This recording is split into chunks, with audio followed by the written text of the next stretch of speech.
तो हेलो भाई लोग, आज मैं जुजुत्सु काइसेन के सीजन 2 के पार्ट 1 को एक्सप्लेन करने जा रहा हूँ। तो चलिए शुरू करते हैं। जुजुत्सु काइसेन सीजन 2 पार्ट 1 की स्टार्टिंग में हमें गोजो का पास्ट दिखाया जाता है, जहाँ पर गोजो सेकेंड ईयर में गेतो के साथ पढ़ रहा होता है। तभी हमें एक दिन गेतो को दिखाया जाता है जो कि एक सुनसान गली में जा रहा होता है। फिर उसे आगे चलकर उसे एक कर्स स्पिरिट दिखता है जो कि इंसान को मारकर खा रहा होता है। फिर हमें गेतो के स्किल के बारे में दिखाया और बताया जाता है। गेतो की स्किल का नाम कर्स स्पिरिट मैनिपुलेशन होती है। इस स्किल के यूज से गेतो किसी भी कर्स स्पिरिट को एनर्जी बॉल में बदल कर उसे एब्जॉर्ब कर लेता है और जब चाहे उन कर्स स्पिरिट को अपने अंदर से निकाल कर उन्हें कंट्रोल कर सकता है। और ये स्किल गेतो की सबसे पावरफुल स्किल होती है, जिससे कि पता चलता है कि गेतो भी गोजो जितना स्ट्रॉन्ग है। फिर हमें अगले सीन में फर्स्ट ग्रेड सोर्सर में और सेकंड ग्रेड सोर्सर में लोरी को दिखाया जाता है, जिन्हें पिछले सीजन में भी दिखाया गया होता है। उन दोनों को एक भूतिया महल को इन्वेस्टिगेशन करने के लिए भेजा गया होता है, क्योंकि उस महल में जो भी फैमिली रहती है उनका मर्डर हो गया था। जिसके बाद कुछ स्टूडेंट भी उस महल में गए होते हैं और उनकी भी हत्या हो गई होती है, जो कि पूरे इंटरनेट पर ये बात फैल गई होती है। ये सब क्राइम को पता लगाने के लिए मेमे और लोरी को उस महल में इन्वेस्टिगेशन के लिए भेजा गया होता है। फिर वो दोनों महल के अंदर चले जाते हैं और वो दोनों अलग अलग होकर पूरे महल को चेक कर रहे होते हैं। तभी वो दोनों सारे कमरों को चेक करने के बाद एक दूसरे के सामने ही आ जाते हैं। फिर मेमे उसको बताती है कि हम किसी तरह के लूप में फंस गए हैं। फिर उन्हें पता चलता है कि जो स्टूडेंट इस मिशन के लिए आए होंगे वो भी इस लूप में फंस गए होंगे और कर्स स्पिरिट ने उन्हें मार दिया होगा। फिर लोरी कहती है कि इस मेंशन पर एक बैरियर लगा हुआ है। फिर हम देखते हैं कि मेंशन पूरा टूटने लगता है और लोरी मेंशन से बाहर निकलने के लिए भागने लगती है।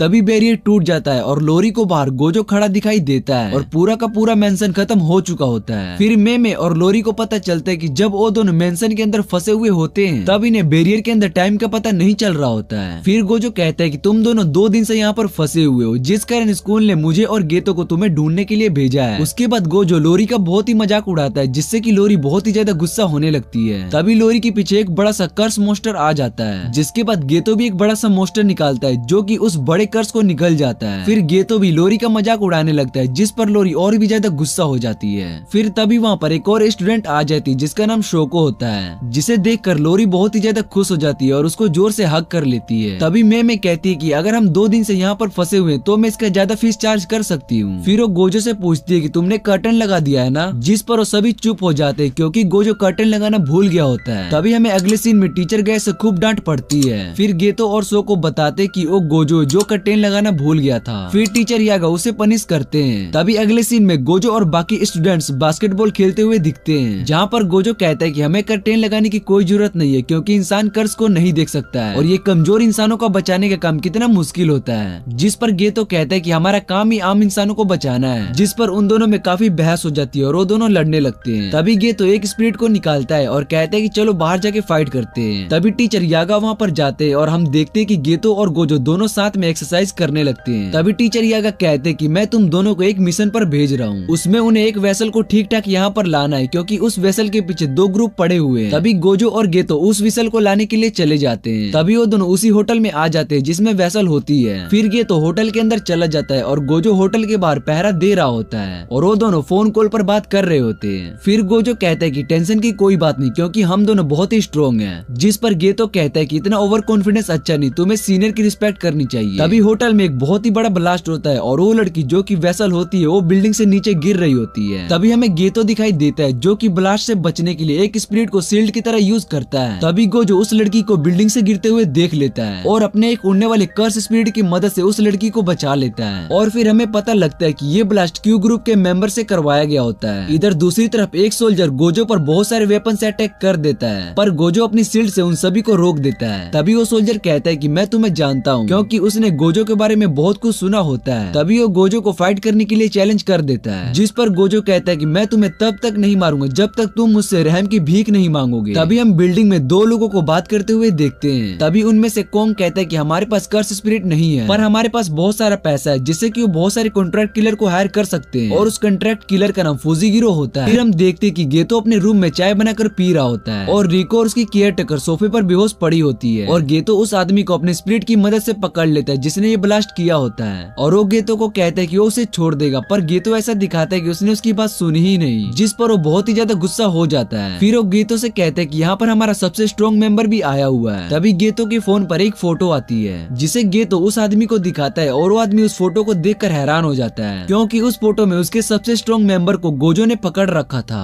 तभी हमें अगले सीन में फौजी गेरो जो कि तोजी होता है उसे दिखाई देता है और वो रेस पर पैसे लगाने के लिए आया होता है। तभी कोंग कहता है कि तुम्हें जिस काम के लिए हायर किया गया वो तुम पूरा करो। तभी तोजी कहता है कि मैं गोजो को बराबर की लड़ाई में नहीं हरा सकता हूँ, इसलिए मैंने कुछ गुंडे उसके पास लड़ने के लिए भेजे हैं। फिर वो कहते हैं कि जब गोजो थक जाएगा तब मैं उसे लड़ने जाऊंगा। तभी गोजो को दिखाया जाता है जो कि रिको को उठाकर जा रहा होता है। तभी रिको की आंख खुलती है और वो गोजो को एनिमी समझकर उसे चांटा मारती है और उन दोनों को उससे दूर रहने के लिए कहती है। फिर गेतो उसको समझाते हुए कहता है कि हम इसको प्रोटेक्ट करने के लिए आए हैं, जिस पर रिको उन पर बिलीव नहीं करती है और कहती है कि तुम्हारे तो शकल पर ही झूठा लिखा है। ये सुनते ही गोजो और गेतो दोनों रिको को परेशान करने लगते हैं। तभी उसकी केयर टेकर आती है और कहती है कि ये दोनों हमारी साइड है। तभी रिको देखती है कि उसकी जीएफ केयर टेकर कर्स स्पिरिट पर बैठी है। तभी गेतो बताता है कि ये उसका कर्स स्पिरिट है और वो किसी भी कर्स स्पिरिट को कंट्रोल कर सकता है। तभी गोजो रिको से पूछता है कि तुम दुखी मत हो क्योंकि तुम्हारी बॉडी कुछ ही दिनों में मास्टर तेंगेंग के साथ मर्ज हो जाएगी। जिस पर रिको कहती है कि मुझे इस बात पर गर्व है कि मैं मास्टर तेंगो की वेसल बनने वाली हूँ। गेतो और गोजो उसकी बातों को इग्नोर किए जा रहे होते हैं और उसका मजाक उड़ाने लगते हैं। तभी रिको को याद आता है कि उसे भी स्कूल जाना है। तभी गेतो और गोजो रिको को उसकी रिक्वेस्ट पर स्कूल ले आते हैं। फिर गोजो टीचर यांग को कॉल पर कहता है कि हमें तो रिको को सीधा जुजुत्सु हाई ले जाना चाहिए। जिस पर टीचर यांग कहते हैं कि तुम्हें रिको की हर बात माननी होगी क्योंकि ये मास्टर त्यांग की ऑर्डर है। तभी गेतो कहता है कि रिको कुछ ही दिन में मास्टर तेंगेंग के साथ मर्ज हो जाएगी, जिसके बाद वो हमारे साथ जुजुत्सु हाई में ही रहेगी। उसे अपनी फैमिली और फ्रेंड से भी मिलने को नहीं मिलेगा, इसलिए हमें उसकी आखिरी विश को पूरा करना चाहिए। मितासो आके कहती है कि रिको की कोई भी फैमिली नहीं है। बचपन में ही उसके पेरेंट्स का एक्सीडेंट हो गया था और उसी एक्सीडेंट में मारे गए थे। बचपन से रिको को मैंने ही संभाला है और मैं भी यही चाहती हूँ कि वो अपने आखिरी पल में अपने सभी दोस्तों से मिल सके और उनके साथ टाइम स्पेंड कर सके।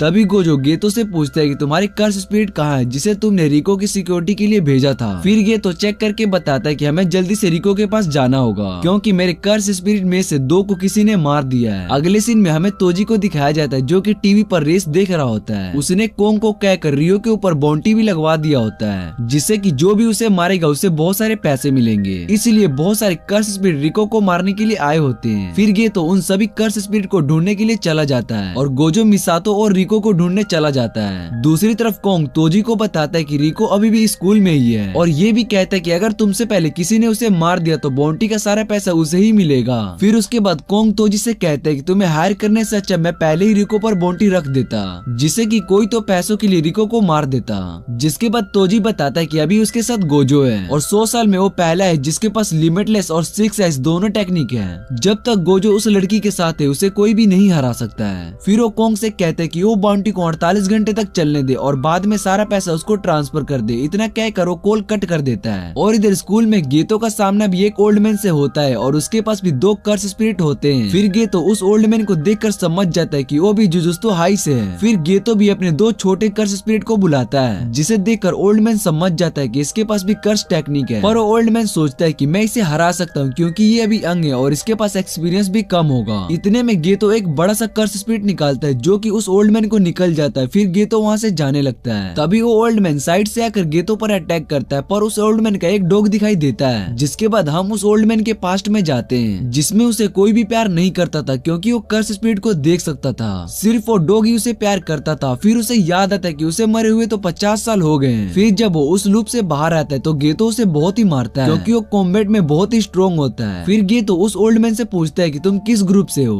और दूसरी ओर गोजो सीधा रिको की क्लास में चला जाता है, जिसे देख सभी लड़कियां देखी जा रही होती है क्योंकि वो बहुत ही हैंडसम होता है। जिस पर रिको बहाना बना देती है और वो उसको बताती है कि उसका कजन है। फिर सभी लड़कियां गोजो को उसका गिलास निकालने के लिए कहती है और गोजो भी उन सभी को पोज देने लगता है। तभी वहाँ पर टीचर आ जाती है और वो भी गोजो को चुपचाप अपना नंबर देने लगती है। इतने में गोजो रिको को लेकर वहाँ से भाग जाता है, जिसे देखकर सभी लड़कियां गुस्सा हो जाती हैं। फिर गोजो रिको से कहता है कि अभी हम जुजुत्सु हाई जा रहे हैं क्योंकि अगर वहाँ पर किसी ने तुम पर अटैक कर दिया तो तुम्हारे फ्रेंड्स भी खतरे में पड़ जाएंगे। तभी वहाँ पर एक और कर्स यूजर आ जाता है जिसने अपने सर पर एक बैग को पहना होता है और वो रिको को देख रहा होता है। फिर वो कहता है कि इस लड़की को मारने पर 30 मिलियन मिलेंगे। फिर इतने में वहाँ पर मिसातो आ जाती है और उस कर्स स्पिरिट को हरा देती है। तभी वहाँ पर गेतो आ जाता है और उस ओल्ड मैन से पता चल जाता है कि रिको के ऊपर 30 मिलियन का बाउंटी लगा हुआ है और उसकी टाइमलाइन कल सुबह 11 बजे तक है। और ये सब बातें वो गोजो को अपने फोन पर बता रहा होता है। और दूसरी तरफ गोजो को उस कर्स यूजर ने 4 क्लोन से घेर लिया होता है और उस पर अटैक करने लगते हैं, जिसे गोजो बड़े आराम से सभी क्लोन को हरा देता है। इस कर्स स्पिरिट का यही स्किल होता है कि वो अपने क्लोन बना सकता है। उसके बाद गोजो उस मेन कर्स को ढूंढ रहा होता है जो कि क्लोन बना रहा होता है और वो उसे ढूंढ लेता है, जिस पर वो कर्स गोजो से पूछते हैं कि तुमने मुझे कैसे ढूंढ लिया, जिस पर गोजो कहता है कि मेरी आंखें बहुत ही अच्छी है। फिर वो कर्स स्पिरिट अपनी टेक्निक एक्सप्लेन करता है। फिर उसके बाद कर्स वहाँ से भागने लगता है, जिस पर गोजो अपनी टेक्निक का यूज करता है जिससे कि वो और कर्स यूजर दोनों एक जगह पर खींचे चले जाते हैं। फिर गोजो उस कर्स स्पिरिट को एक पंच में ही हरा देता है। रिको गोजो की पावर को देखकर हैरान हो जाती है। तभी रिको के फोन पर एक फोटो आती है जिसमें मिसातो को किसी ने किडनैप कर लिया होता है। इसके बाद गेतो कहता है कि सारी गलती मेरी है, मुझे इसे अकेला नहीं छोड़ना था, मुझे भी पता था कि सभी दुश्मन उसे किडनैप करके ले जाएंगे। इधर गोजो सोचने लगता है कि अब वो हमें ब्लैकमेल करेंगे और कहेंगे कि अगर मितासो जिंदा चाहिए तो रिके को हमें दे दो।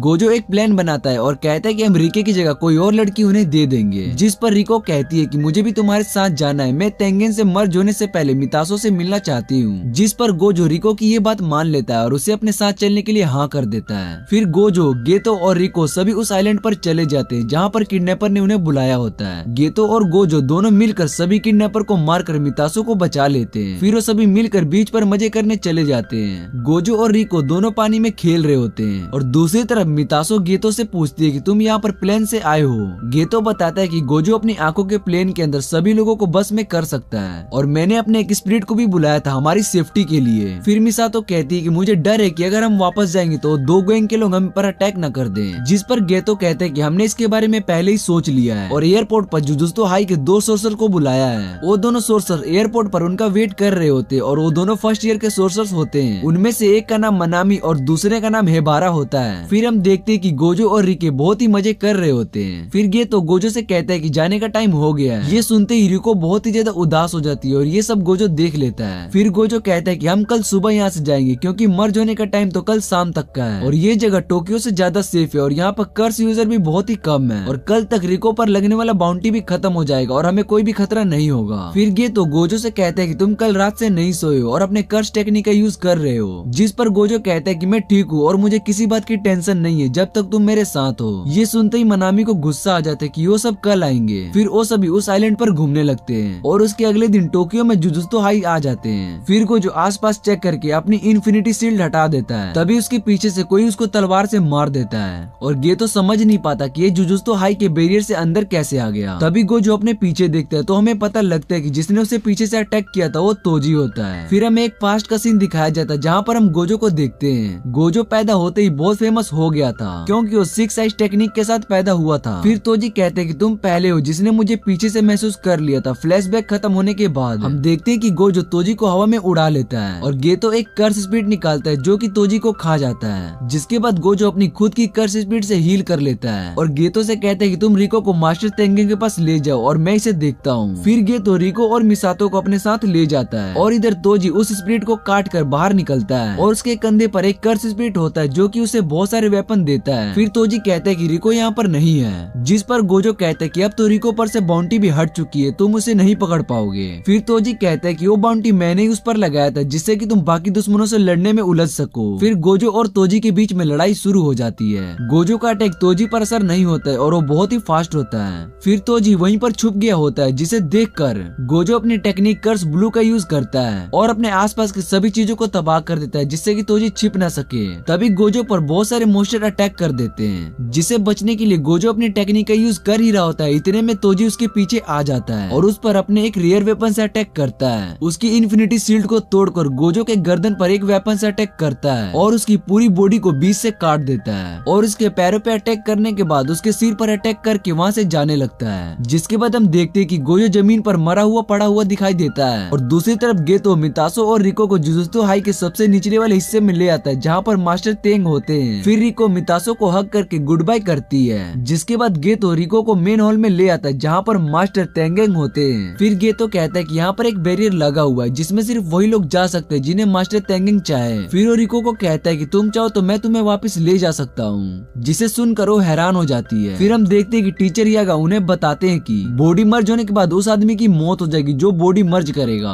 फिर गेतो और गोजो प्लान बनाए हुए होते हैं कि अगर वो लड़की जीना चाहती है तो हम उसकी मदद करेंगे। जिसके बाद गेतो कहता है कि हम तुम्हें बचाने के लिए मास्टर तेंगेंग से भी लड़ेंगे क्योंकि हम दोनों यहाँ पर सबसे पावरफुल हैं। कि उसको बचपन से ही बताया गया था कि उसका जन्म किसी खास काम के लिए हुआ है। मेरे पेरेंट्स के गुजरने के बाद मैं हमेशा से अकेली रहती थी और मेरा कोई भी नहीं है, पर जब से मेरे स्कूल में फ्रेंड्स बने मेरे जीने की उम्मीद और भी बढ़ गई। जिसके बाद वो गेतो से कहती कि मैं अपनी लाइफ और जीना चाहती हूँ और अपना हाथ गेतो के हाथ की ओर बढ़ाती है। इतने में उसके सर पर गोली लग जाती है और उसकी डेथ हो जाती है। गेतो ये सब देखकर हैरान हो जाता है। फिर हम देखते हैं कि ये गोली तोजी ने चलाई होती, जिस पर गेतो पूछते हैं कि तुम यहाँ पर कैसे आए। फिर तोजी कहते कि मैंने गोजो को मार दिया। ये सुनते ही गेतो और भी गुस्सा हो जाता है और वो अपने दो सबसे पावरफुल स्पिरिट को निकाल लेता है और कहता है कि अब तुम नहीं बचोगे। फिर गेतो अपने कर्स स्पिरिट से तोजी पर अटैक कर देता है, पर तोजी उन दोनों कर्स स्पिरिट से बचकर गेतो पर गोली चला देता है, जिसे गेतो एक स्पिरिट से ब्लॉक कर देता है। फिर गेतो उस पर अपने ड्रैगन से अटैक कर देता है, पर जब गेतो देखता है कि उसका ड्रैगन तोजी को कुछ नहीं कर सकता तो वो हैरान हो जाता है। फिर तोजी एक्सप्लेन करता है कि वो जुजुत्सु हाई में कैसे एंटर हुआ। तोजी बताता है कि जुजुत्सु हाई के बैरियर दिखाई नहीं देते हैं, पर जिन लोगों को भी यहाँ के सभी लोकेशन पता होते हैं उनके लिए यहाँ पर आना बहुत ही आसान होता है। वो बताता है कि साल के इस समय सभी स्कोरर बिजी होते हैं और कुछ स्कोरर अभी तो दूसरे ऑर्गेनाइजेशन से लड़ रहे होते हैं। फिर उसके बाद वो कहता है कि मेरे अंदर कर्स एनर्जी ना होने के कारण मैं जुजुत्सु हाई में आराम से आ सकता हूँ, और अगर मेरे पास कर्स एनर्जी होती तो मैं जुजुत्सु हाई में नहीं आ पाता। फिर वो अपने अंदर से कर्स निकालता है जिससे उसे वेपन मिलते हैं। फिर वो एक्सप्लेन करता है कि मैंने इस कर्स स्पिरिट को अंदर लाने के लिए इसे छोटा कर दिया था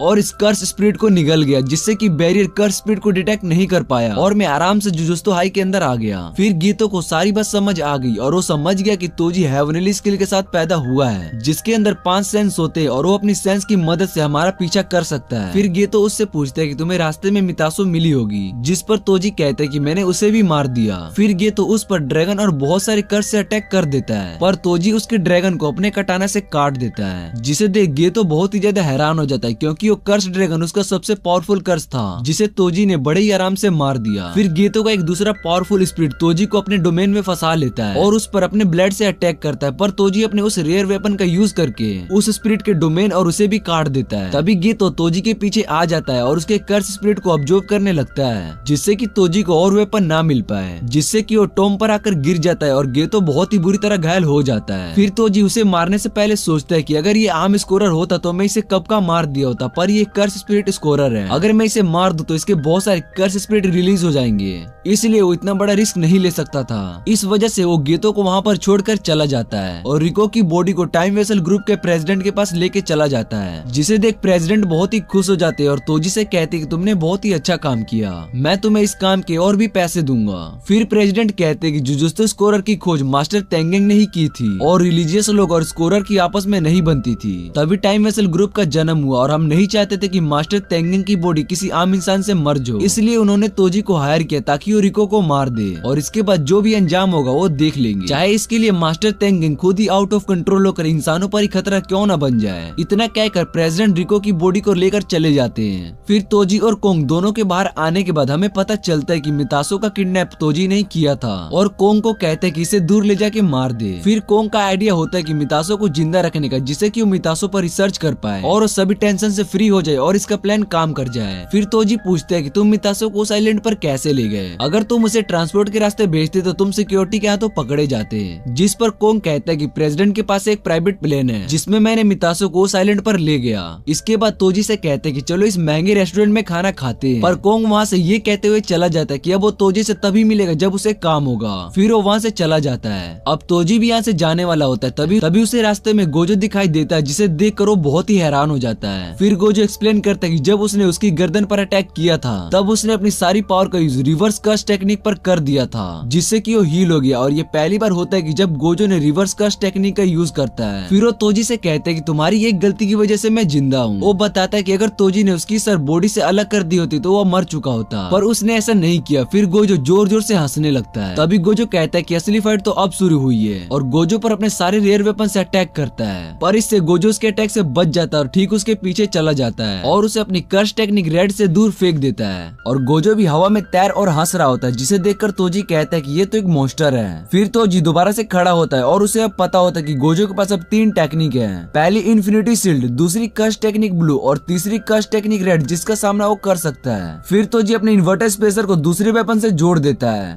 जब वो गोजो की आंख को देखता है तब उसे डर लगता है, पर वो भी गोजो को मारने के लिए रेडी हो जाता है। वो लगातार अपने स्पेसर से गोजो पर अटैक करता है, जिससे कि गोजो आसानी से बच जाता है। फिर गोजो कहते हैं कि तुम ज़ेनन क्लैन से हो, इसलिए तुम लिमिटलेस टेक्निक के बारे में सब कुछ जानते हो, पर हमारे गोजो क्लैन में भी कुछ टेक्निक है जो कि कुछ ही लोगों को मालूम है। फिर गोजो रेड और ब्लू को जोड़कर कर्स टेक्निक पर्पल बनाता है और कहते हैं कि इस अटैक के सामने जो कोई भी होता है वो खत्म हो जाता है। और गोजो इस टेक्निक का यूज तोजी पर करता है, जिससे कि तोजी की आधी बॉडी कट जाती है। अब तोजी की हार हो चुकी होती है। फिर उसे समझ में आता है कि उसे गोजो से नहीं लड़ना चाहिए था। वो अपने ज़ेनन क्लैन को साबित करना चाहता था, जिससे उसे निकाल गया था कि वो भी बहुत ही स्ट्रॉन्ग है। फिर गोजो तोजी के पास आता है और कहते हैं कि तुम्हारे लास्ट वर्ड क्या है, जिस पर तोजी कहता है कि मेरा 2 साल का बेटा है जिसका नाम मेगुमी है, उसे कुछ दिनों में ज़ेनन क्लैन को बेच दिया जाएगा, जिसके बाद वो जो चाहे वो कर सकते हैं। तभी हमें गेतो दिखता है, जिसके सामने वही कर्स स्पिरिट होता है जो कि तोजी के पास होता है। फिर गेतो जैसे ही अंदर जाता है तो उसे गोजो दिखाई देता है, जो कि रिको की बॉडी को अपने हाथों में पकड़कर खड़ा होता है। उसे गोजो कुछ चेंज दिखाई देता है। फिर गेतो बताता है कि मुझे शोको ने अपने टेक्निक से हील कर दिया था, जिसके बाद मैं सीधा यहाँ पर आया। फिर गोजो वहाँ पर खड़े सभी लोग जो कि हंस रहे होते हैं गेतो से पूछते हैं कि हमें इन लोगों को मार देना चाहिए, जिस पर गेतो कहता है कि कोई फायदा नहीं, क्योंकि ये सब टाइम वेसल ग्रुप के गुलाम हैं और इनके मेन लोग तो यहाँ से भाग चुके होंगे। फिर गेतो कहता है कि इन सभी क्राइम के बाद टाइम वेसल ग्रुप तो अब खत्म हो जाएगा। गोजो कहता है कि हर चीज का मतलब होना जरूरी नहीं, ऐसा क्या करो वहाँ से चला जाता है। पर गेतो कहता है कि हर चीज का मतलब होना जरूरी है, खासकर जुजुत्सु सोर्सर्स के लिए। इसके बाद कहानी 1 साल आगे चली जाती है, जहाँ पर गोजो अपनी नई पावर्स को टेस्ट कर रहा होता है और शोको और गेतो को बताता है कि उसकी इन्फिनिटी शील्ड किसी भी तरह के खतरे को महसूस कर सकती है और रिवर्स टेक्निक की वजह से मैं ज्यादा थकता भी नहीं और मेरा माइंड बहुत ही फ्रेश होता है। इतना सुनने के बाद गेतो को लगता है कि गोजो से ज्यादा पावरफुल हो गया है, जिस वजह से वो अब मिशन पर अकेला जाने लगा और काफी सैड रहने लगता है और नहाते हुए सोचते है कि वो जुजुत्सु सोर्सर इंसानों की मदद करने के लिए बना था। पर जब से गेतो ने उन सभी लोगों को देखा है जो कि रिको के मरने पर ज्यादा खुश थे, फिर वो नहाने के बाद बैठा होता है, तभी उसके पास हिबारा आ जाता है और कहता है कि मैं मिशन के लिए बहुत ही दूर जा रहा हूँ। फिर गेतो हिबारा से पूछते है कि तुम्हें जुजुत्सु सोर्सर बनकर कैसा लगता है, जिस पर हिबारा कहते हैं कि ये बड़ा मुश्किल काम है, पर मुझे अच्छा लगता है कि मैं लोगों की मदद कर सकता हूँ। तभी वहाँ पर एक लेडी आ जाती है और कहती है कि तुम्हें कौन सी लेडी पसंद है, जिसे सुनकर गेतो कुछ भी नहीं कहता है और सोचने लगता है कि ये कौन है। फिर हेबारा उसे बताता है कि उसे वो लड़की बहुत ही पसंद है जो बहुत ही खाती हो।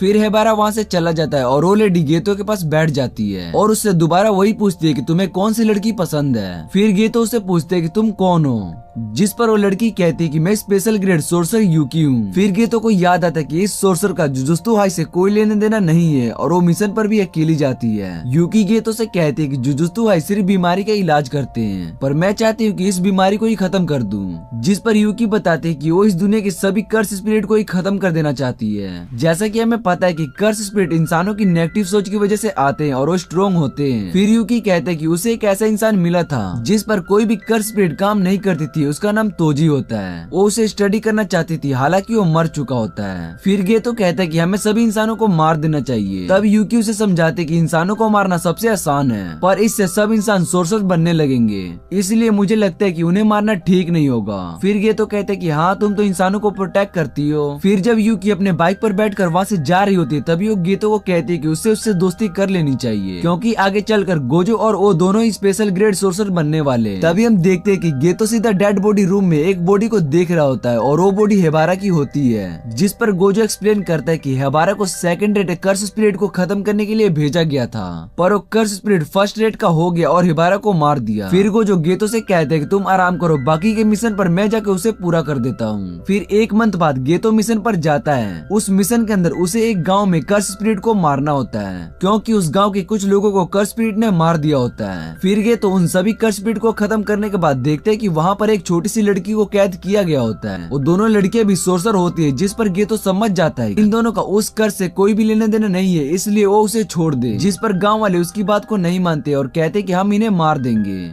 जिसे सुन गेतो अब आउट ऑफ कंट्रोल हो जाता है और अपने स्पिरिट बाहर निकालकर सभी गांव वालों को मार देता है। उसने टोटल 112 लोगों को मार दिया होता है। जब ये बात जुजुत्सु हाई में पता चलता है कि गेतो ने उन सभी गांव वालों को मार दिया है, तो उसे मौत की सजा देने का फैसला किया गया। जब ये बात गोजो और टीचर यागा को पता चलती है, तो वो दोनों हैरान हो जाते हैं और विश्वास नहीं करते कि गेतो ने इन सभी आम लोगों को मारा है। तभी हमें शहर में गेतो और शोको दिखाई देते हैं। सो को पूछती कि क्या तुमने सभी लोगों को मारा है, जिस पर गेतो कहता है कि हाँ मैं सभी नॉर्मल लोगों को खत्म करना चाहता हूँ और इस दुनिया में सिर्फ सोर्सर ही रहेंगे। फिर सो को गोजो को फोन करती है और कहती है कि उसे गेतो मिल गया है। ये सुनते ही गोजो गेतो के पास आता है और कहता है कि क्या तुमने सही में उन सभी लोगों को मारा है। फिर गेतो कहता है कि हाँ मैंने उन सभी लोगों को मारा है और कहते है कि मैं सभी इंसानों को खत्म कर दूंगा। जिसे सुन गोजो कहता है कि सभी लोगों को मारना आसान नहीं है, मैं तुम्हें ये नहीं करने दूंगा। जिस पर गेतो कहता है कि तुम मुझे मारना चाहते हो तो मार दो, वरना मैं सभी इंसानों को खत्म जरूर कर दूंगा। फिर जैसे ही गोजो गेतो पर अपनी कस्ट टेक्निक पर्पल का यूज करने वाला होता है, पर वो उस टेक्निक का यूज नहीं कर पाता क्योंकि गेतो उसका बेस्ट फ्रेंड होता है, जिस वजह से गेतो वहाँ से चला जाता है। फिर गोजो टीचर यागा को बताता है कि भले ही वो सबसे स्ट्रॉन्ग हो पर वो गेतो को नहीं मार पाएगा। फिर कहानी 11 साल आगे चली जाती है, जहाँ हमें पता चलता है कि गोजो अपने पास्ट को याद कर रहा होता है। तभी उसके पास मेगुमी, यूजी और नोबारा आ जाते हैं क्योंकि गोजो उन्हें यहाँ किसी सीक्रेट मिशन के बारे में बात करने के लिए बुलाया था। तभी वो सभी मिशन के लिए जा रहे होते हैं। मेगुमी थक चुका होता है इसलिए वो वापस जाने लगता है। तभी नोबारा भी वहाँ से जाने लगती है, जिस पर यूजी उसे रोकता है और कहता है कि चलो एक मूवी देखने चलते हैं। और यूजी नोबारा को उस मूवी का थिएटर दिखाता है, जिसे देख नोबारा वहाँ से मना करके चली जाती है।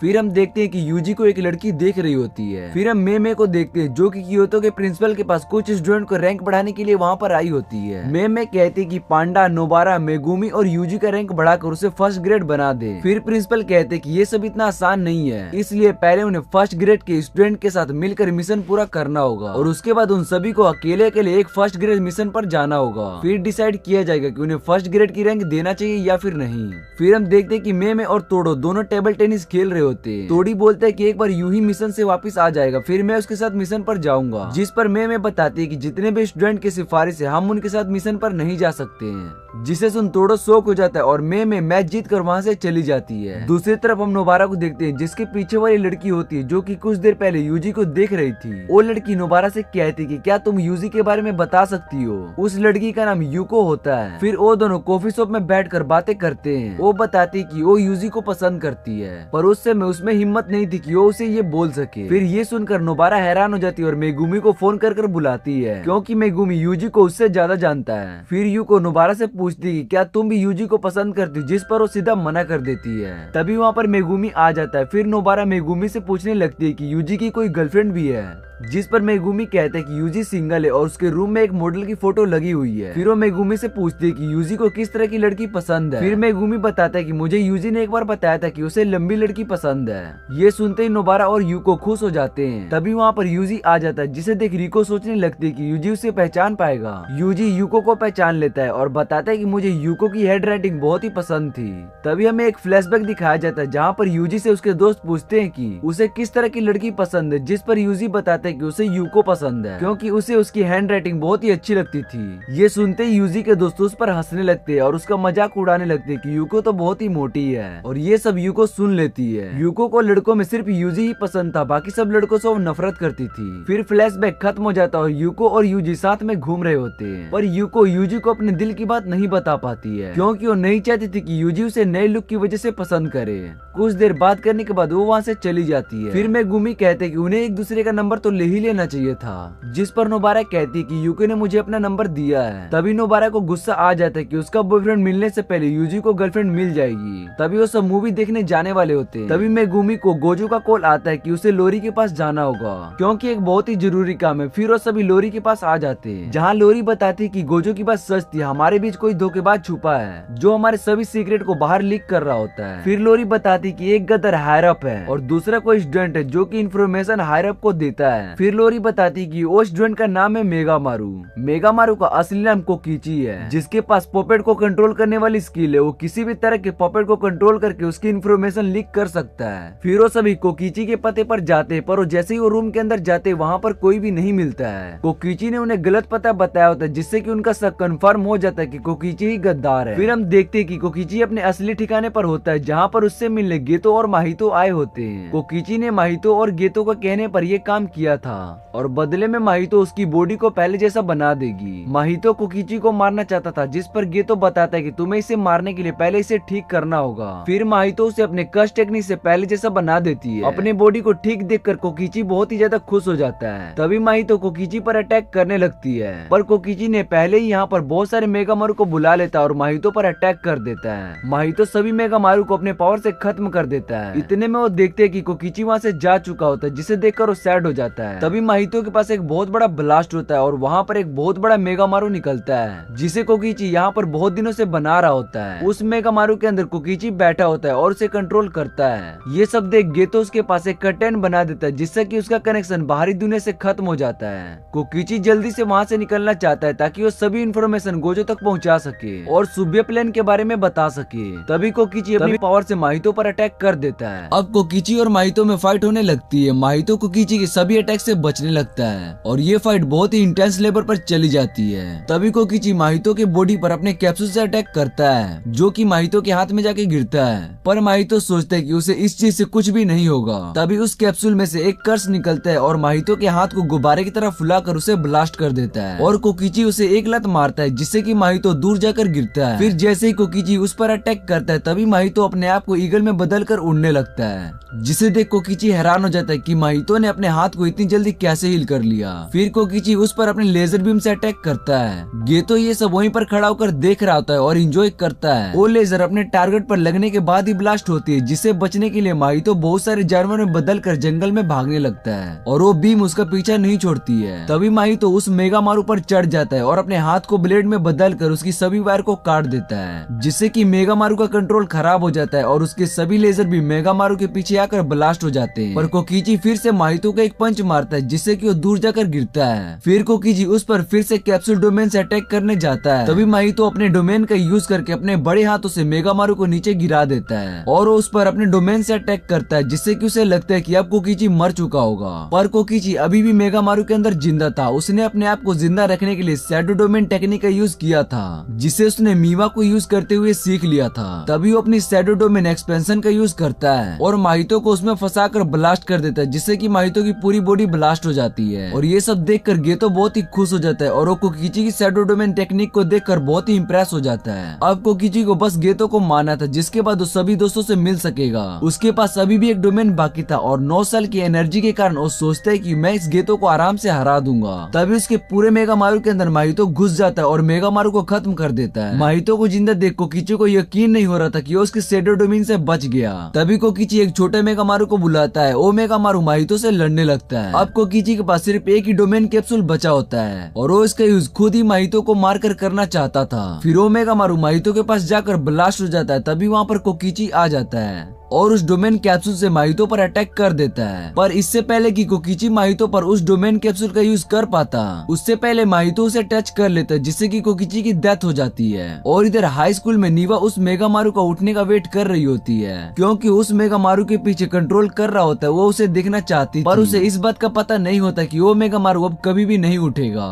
वो हमेशा सोया ही रहेगा, क्योंकि कोकिची जो कि मेगामारू को कंट्रोल कर रहा होता है, अब उसकी डेथ हो चुकी है। तभी हम गेतो और माहितो को देखते हैं। गेतो माहितो से कहता है कि ये फाइट तो बहुत ही खतरनाक थी, जिस पर माहितो बताता है कि ज्यादा नहीं। फिर वो बताता है कि जब उसे कैप्सूल लगा था तो उसने उस कैप्सूल के असर से पहले ही बॉडी को ब्लास्ट कर लिया था और डोमेन को हटा लिया था, जिससे कि कोकिची को लगे कि मैं मर चुका हूँ। अब वो दोनों सुबह इवेंट के लिए रेडी थे, जो कि अब से 10 दिन बाद होने वाला था। अब कहानी 10 दिन आगे चली जाती है और डेट 31 अक्टूबर होता है और आज होलविन भी होता है। आज के दिन लोग सड़कों पर कस्ट्यूम पहनकर बाहर निकलते हैं और आज के दिन बहुत ही ज्यादा भीड़ होती है। तभी वहाँ पर 40 मीटर के एरिया में कर्टेन लगाया जाता है और सभी लोगों को उस कर्टेन में रहने के लिए कहा जाता है, जब तक कि गोजो वहाँ पर नहीं आ जाता है। फिर हम देखते हैं कि कोई चीज सभी लोगों को अपनी ओर खींच रही होती है और कर्टेन के सभी ओर जुजुत्सु सोर्सर को लगा दिया जाता है। टोक्यो मेट्रो स्टेशन पर हम मनामी, मेगुमो और टोकामा को देखते हैं। फिर क्योटाका बताता है कि हम सभी सोर्सर कर्टेन के बाहर जा सकते हैं, पर हम लोग कर्टेन के बाहर नहीं जा सकते और कर्टेन के अंदर किसी भी तरह का सिग्नल नहीं होता, जिससे कि वो फोन पर किसी से भी बात नहीं कर पाएंगे। फिर काटुमा मेगुमी को बताता है है कि सिग्नल ब्लॉक का 10 का साइड इफेक्ट होता है, पर ये सब बातें मेगुमी को नहीं पता थी। फिर टाकुमा मेगुमी को बताता है कि सिग्नल ब्लॉक भी कटन साइड इफेक्ट होता है, पर ये सब बातें मेगुमी को पता थी। फिर मनामी पूछती है कि अब गोजो क्या करेगा।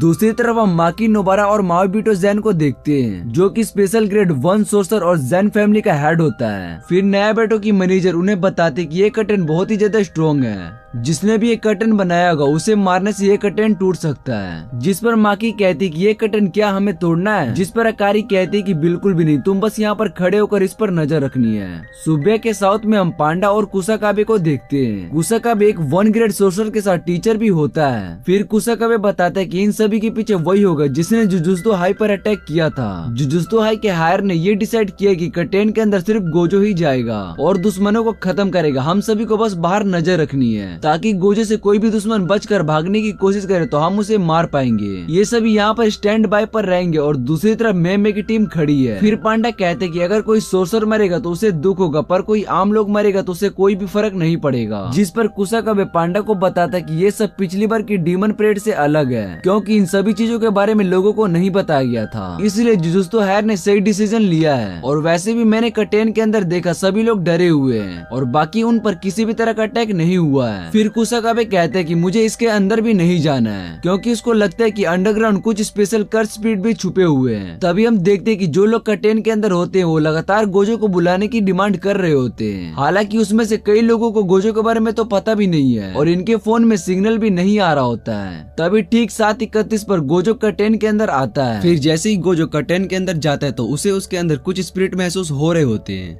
जिससे कि वो समझ जाता है कि वहाँ पर कुछ तो गड़बड़ है। फिर हम यूजी को मेमे के साथ देखते हैं। मेमे के साथ उसका भाई भी आया होता है जिसका नाम यूई होता है। वो मेमे का बड़ा सा वेपन पकड़ कर रखता है। फिर यूजी कहते हैं कि हम गोजो की मदद करने के लिए कर्टन के अंदर क्यों नहीं जा रहे हैं। तभी मेमे के फोन पर मैसेज आता है कि सुबह में एक और जगह कर्टन लगाया गया और उन्हें उसी जगह पर जाना है। इधर गोजो टोक्यो मेट्रो स्टेशन पर आ जाता है, जहाँ पर उसका सामना गोजो, होनामी और चोजो से होता है। जिस पर गोजो कहता है कि पिछली बार की तरह तुम भाग मत जाना, जिस पर जोगो कहता है कि भागने की जरूरत तो तुम्हें होने वाली है। इधर यूजी और मेमे को बताया जाता है कि गोजो के अंदर जाने के बाद वहाँ पर एक कर्टन लगाया गया है, जहाँ पर कर्स स्पिरिट लोगों को मार रहे हैं और कर्स में बदल रहे हैं। फिर मेमे अपने क्रॉस अंदर चेक करने के लिए भेजती है। जैसे ही यूजी अंदर जाने के लिए कहता है तो मेमे अपने फोन में यूजी को प्लेटफॉर्म 5 फ्लोर बताती है और कहती है कि यहाँ पर कर्टन बिछ गया है और फ्लोर 5 और 4 में सभी के सभी कर्स स्पिरिट है जो कि इंसानों को मार रहे हैं। फिर वो कहती है कि जो क्रॉस मैंने भेजे थे उसे 2nd फ्लोर पर किसी ने मार दिया है, इसका मतलब 2nd फ्लोर भी कर्स स्पिरिट है। फिर मेमे अपने भाई के साथ फ्लोर 4 पर चली जाती है इंसानों को बचाने के लिए और यूजी 2nd फ्लोर पर गया होता है माहितो को ढूंढ कर मारने के लिए। फिर जैसे ही यूजी 2nd फ्लोर पर जाता है तो उसे वहाँ पर टिड्डा कर्स स्पिरिट दिखाई देता है जो कि एक इंसान के सर को खा रहा होता है। फिर यूजी को लगता है कि किसी ने कर्टन बनाया होगा। तभी वो देखते है कि उसके पीछे कर्स जैसा कोई ऑब्जेक्ट है जिसको प्रोटेक्ट करने के लिए इस कर्स को भेजा गया है। फिर यूजी उस कर्स से लड़ता है और उसे मार कर ऑब्जेक्ट तोड़ देता है, जिससे कि बाहर वाला कर्टन खत्म हो जाता है। उधर दूसरी तरफ में भी 4th फ्लोर पर सभी कर्स वुमेन्स को मार देती है और यूजी का वेट कर रही होती है, जिससे कि वो दोनों मिलकर 5th फ्लोर पर जाएंगे।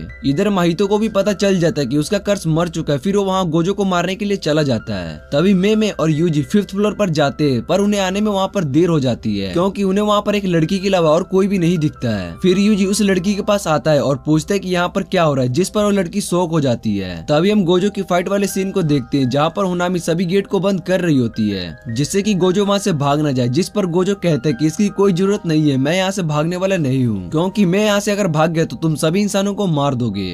जिस पर जोगो कहता है कि मैं तो इन सभी इंसानों को वैसे भी मारने ही वाला था। इतने में उस सभी लोगों को ट्रेन की पटरी की तरफ खींच लेता है, जिस पर जोगो उनसे दूर रहने के लिए कहता है। फिर हम एक फ्लैशबैक को देखते हैं जिसमें कि गेतो जोगो को बता रहा होता है कि जब गोजो अकेला होता है तो वो काफी ज्यादा पावरफुल होता है, क्योंकि अगर उसके पास इंसान होंगे तो गोजो के अटैक से वो भी मारे जाएंगे। जिस पर जोगो सभी इंसानों को मारने लगता है और गोजो की तरफ बढ़ने लगता है। हनामी भी ऐसा ही करता है। फिर चोजो अपने ब्लड टेक्निक से गोजो पर अटैक कर देता है, जो कि गोजो के इन्फिनिटी शील्ड से टकरा कर चली जाती है। तभी जोगो और होनामी गोजो को पंच मारते हैं, पर गोजो के इन्फिनिटी शील्ड के कारण उसका पंच नहीं लगता है। फिर होनामी और जोगो अपने डोमेन एक्सपेंसर से गोजो पर अटैक करते हैं, जिससे कि गोजो का इन्फिनिटी शील्ड टूटने लगता है, जिसे देखकर गोजो वहाँ से हट जाता है और डोमेन वापस में टकरा जाते हैं। गेतो ने उन्हें बताया होता है कि गोजो इतने सारे लोगों के सामने अपने डोमेन यूज नहीं कर सकता, क्योंकि वो सारे लोग भी मारे जाएंगे। इसलिए गेतो भी उन सभी को डोमेन यूज करने से मना कर देता है, क्योंकि अगर उन्होंने अपने डोमेन यूज किया तो गोजो को भी अपना डोमेन यूज करना होगा और और गोजो के डोमेन के अंदर से वो बच नहीं पाएंगे। फिर गोजो उन्हें बताता है कि उन्हें बस 20 मिनट तक गोजो को संभालना होगा, उसके बाद उनका प्रिजन रिलेम रेडी हो जाएगा। फिर इतने में जोगो एक बंदे को मारते हुए गोजो से कहते हैं कि तुम यहाँ से भागने वाले हो क्या, जिस पर गोजो अपनी आंखों से पट्टी उतारते हुए कहते हैं कि मैं तुम्हारे इस बेकार से प्लान से डरता नहीं हूँ। फिर हमें एक सीन दिखाया जाता है जहाँ पर सभी से गोजो के बारे में पूछा जाता है, जिस पर सिर्फ यूजी को छोड़कर सभी लोग स्पीड के साथ होता है और कहते हैं कि गोजो को अभी और गुस्से में आने दो, फिर हम अपनी चाल चलेंगे। इसके बाद हम यूजी की टीम को देखते हैं जो कि BA4 स्टेशन पर एक लड़की से पूछ रहा होता है कि यहाँ पर क्या हो रहा है, जिस पर वो लड़की बताते है कि यहाँ पर सभी इंसान मोस्टर में बदल गए और ट्रेन में चढ़ गए, पर ट्रेन में जगह ना होने के कारण उन्होंने मुझे यहीं पर छोड़ दिया। इतना कहने के बाद वो लड़की मोस्टर में बदल जाती है और वहीं पर गिर जाती है।